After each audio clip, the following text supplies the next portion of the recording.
तयार व्हायचा। भारतीय बॉलर आता बदला घेण्याच्या मूडमध्ये होते।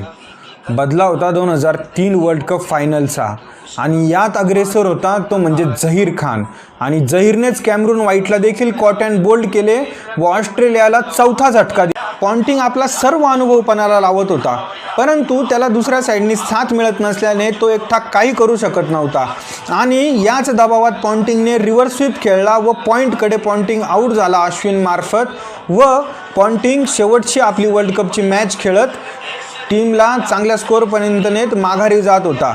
त्यानंतर ऑस्ट्रेलियाने जसे तसे करत 260 पर्यंत आपला धावफलक पोहोचवला आणि भारताला विजयासाठी 261 धावांचे आव्हान दिले। भारताला सेमीफायनलमध्ये गाठायचे असेल किंवा सेमीफायनलमध्ये जर पोहोचायचे असेल तर 261 धावा या करणे अनिवार्य होते। 261 धावा ऑस्ट्रेलियाच्या टीमसमोर आणि बॉलिंग लाईनअप समोर नक्कीच अवघड होत्या आणि याची जाणीव भारताच्या प्रत्येक बॅट्समनला व कोचिंग स्टाफला होती। ऑस्ट्रेलियाच्या मजबूत बॉलिंग लाईनअप समोर 261 धावा नक्कीच अवघड होत्या।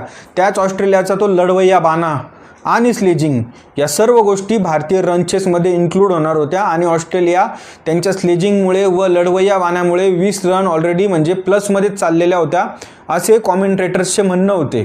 तर काय होते या मॅचमध्ये? भारतीय संघ 2003चा बदला घेते का? भारतीय बॅट्समन 261 रन करण्यात यशस्वी होतात का? भारतीय टीम ऑस्ट्रेलियाला नमवून सेमीफायनलमध्ये प्रवेश करते का? या सर्व गोष्टी आपल्याला बघायच्या